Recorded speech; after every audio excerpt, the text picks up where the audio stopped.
नमस्कार दोस्तों, कैसे हैं आप सब।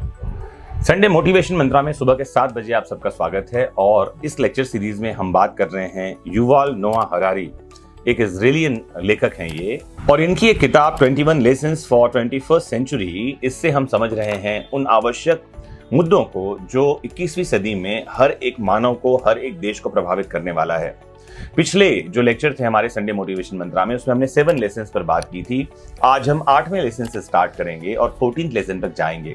आज के इस लेक्चर में हम बहुत जरूरी मुद्दे जैसे रिलीजन और वार के बारे में भी समझेंगे कि लेखक का क्या कहना है। तो 8वां जो लेसन इस बुक में है वो है रिलीजन। रिलीजन का साधारण तौर पर मतलब लिया जाता है धर्म, और लेखक कहते हैं कि धर्म मनुष्य के लिए बहुत जरूरी है, लेकिन वो इसकी रैशनैलिटी पर जोर देते हैं। लेखक कहते हैं धर्म तो जरूरी है, लेकिन एक रैशनल धर्म की कुछ बातें गलत भी होती हैं, इसलिए हमें साइंटिफिक सोच का सहारा लेना चाहिए और धर्म व विज्ञान दोनों के बीच में बैलेंस बिठाना सीखना चाहिए।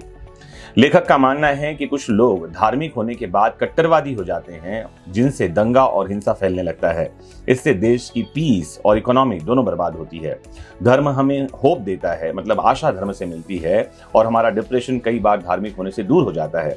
इसके अलावा धर्म में लिटरेचर, आर्किटेक्चर, यूनिटी जैसे बहुत सारे अच्छे एलिमेंट्स भी होते हैं। हमें यह भी याद रखना चाहिए कि धर्म की किताबें सदियों पहले लिखी गई हैं और वे पूर्ण रूप से सही नहीं हैं, वो बहुत अधूरी भी हैं। जैसे किसी धार्मिक किताब में सैटेलाइट, वैक्सीनेशन, फेसबुक, रोबोट आदि का जिक्र नहीं मिलता। इसीलिए हमें साइंस और रिलीजन के अच्छे एलिमेंट्स को अपनाना चाहिए और बुरे एलिमेंट्स को त्याग देना चाहिए। 9वें लेसन में लेखक इमिग्रेशन के बारे में बात करते हैं। लेखक का कहना है कि बहुत बार एक देश के लोग दूसरे देश में माइग्रेशन करते हैं, मतलब एक देश से दूसरे देश में जाते हैं, प्रवास करते हैं। इससे प्रॉब्लम्स होती हैं। कुछ लोग इसे सपोर्ट करते हैं, जबकि बहुत सारे देश इसे नापसंद करते हैं। लेकिन जो नापसंद करते हैं, ऐसा नहीं है कि वे रेसिस्ट हैं, बल्कि वे कल्चरिस्ट होते हैं। वे अपने कल्चर को बचाए रखना चाहते हैं ताकि बाहर से आए लोग उनके कल्चर को खराब ना करें। इसीलिए वे माइग्रेंट्स चाहते ही नहीं हैं। सरकार को उचित पॉलिसीज बनानी चाहिए ताकि एक दूसरे के कल्चर को लोग नष्ट न करें, बल्कि अपने अपने जोन में फले फूलें। 10वें लेसन में लेखक ने टेररिज्म के बारे में बात की है और आतंकवाद के खतरों पर वो प्रकाश डालते हैं। वो कहते हैं कि आतंकवाद का खतरा हमेशा ही बना रहता है। इसके बहुत से कारण हो सकते हैं। कुछ लोग सेपरेटिस्ट बन जाते हैं और अपने लिए नए देश की मांग करने लगते हैं। कई बार धार्मिक कट्टरवादिता की वजह से लोग टेररिस्ट बन जाते हैं, और अनएम्प्लॉयड यूथ भी पैसों के लिए ऐसे ग्रुप्स को ज्वाइन करते हैं। इसलिए सरकार को नेगोशिएशन के जरिए ऐसे ग्रुप्स की काउंसलिंग करनी चाहिए और देश से गरीबी और बेरोजगारी को हटाने का पहला प्रयास करना चाहिए। 11वें लेसन में लेखक वार यानी युद्ध के बारे में बात करते हैं। लेखक का कहना है कि पहले ही 2 वर्ल्ड वार हो चुके हैं, जिसमें करोड़ों लोगों की जानें गई हैं और इकोनॉमीज धराशायी हो गई हैं।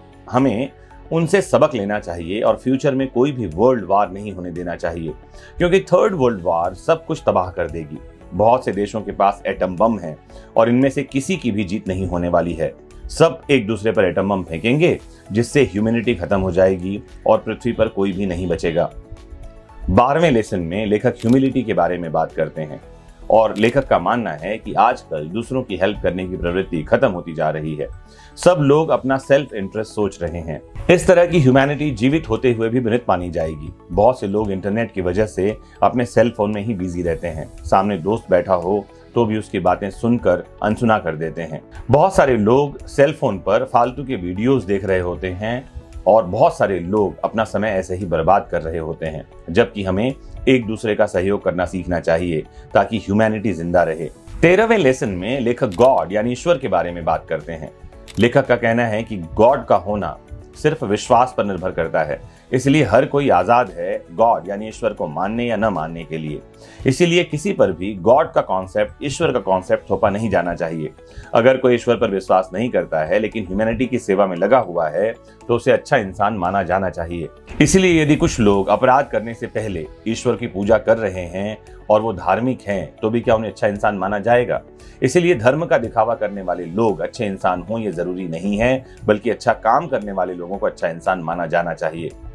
लेखक अपने 14वें लेसन में सेक्युलरिज्म पर बात करते हैं। सेक्युलरिज्म, जिसे हिंदी में पंथ निरपेक्षता कहा जाता है। लेखक का ये कहना है कि सभी देशों में तरह तरह के रिलीजन्स, कास्ट और क्रीड्स पाए जाते हैं, इसलिए उन सब का सम्मान किया जाना चाहिए। लेकिन चुनाव जीतने के लिए बहुत से नेता इन रिलीजन्स में मतभेद पैदा करवा देते हैं। दंगे, हिंसा, नफरत, ध्रुवीकरण फैलाते रहते हैं। सोशल मीडिया के दौर में ये सब करना और आसान हो गया है। इससे जो भी वर्ग मेजॉरिटी में होता है उसके वोट उस नेता को मिल जाते हैं और वो सत्ता पर काबिज हो जाते हैं।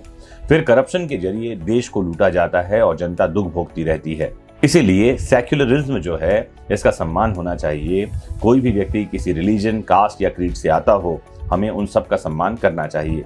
15वें लेसन में लेखक इग्नोरेंस के बारे में बात करते हैं। लेखक का कहना है कि मानव के बहुत सारे डिसीजन अज्ञानता से भरे होते हैं।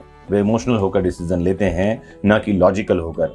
एक देश दूसरे देश से दुश्मनी इसीलिए रखता है क्योंकि वे अपने पास्ट में हुए अपमान का बदला लेना चाहता है या अपनी सुपीरियरिटी को कायम करना चाहता है। लेकिन यह सिर्फ इमोशनल बातें हैं और इनका कोई औचित्य नहीं होता। लेखक कहते हैं कि इसके बदले अगर दो देश आपस में दोस्ती का हाथ बढ़ाएं तो उनके बीच में व्यापार बढ़ेगा, समृद्धि बढ़ेगी और युद्ध का खतरा भी टल जाएगा। तो ये बेहतर बातें लेखक अपने 21 लेसन्स में कह रहे हैं, जिसमें लेसन नंबर 14 तक आज के लेक्चर में हम पहुंचे हैं। मुझे उम्मीद है कि इन छोटी छोटी बातों से आप बहुत कुछ सीख रहे होंगे। अगर आप इस किताब को खरीदना चाहते हैं, खरीद कर डिटेल में पढ़ना चाहते हैं, तो जरूर नीचे दिए लिंक में जाएं और आज ही अमेजॉन से ये किताब खरीद सकते हैं। अगर नहीं खरीद पा रहे हैं तो कोई बात नहीं, बचे हुए और 7 लेसन्स हैं जो मैं अगले संडे मोटिवेशन मंत्रा में लेकर आऊंगा। और मेरी कोशिश ये है कि जो भी कुछ किताबें मैं पढ़ रहा हूँ उसका जो एसेंस है, जो उसकी सार है, जो उसमें कमाल की बातें हैं, जो मैं सीख रहा हूँ, वो आपसे शेयर करता रहूं। जुड़े रहिए आपके अपने फेवरेट प्लेटफॉर्म मेरी शिक्षा से। जानते समझते रहिए मोटिवेशन की और बातों को। नमस्कार, जय हिंद।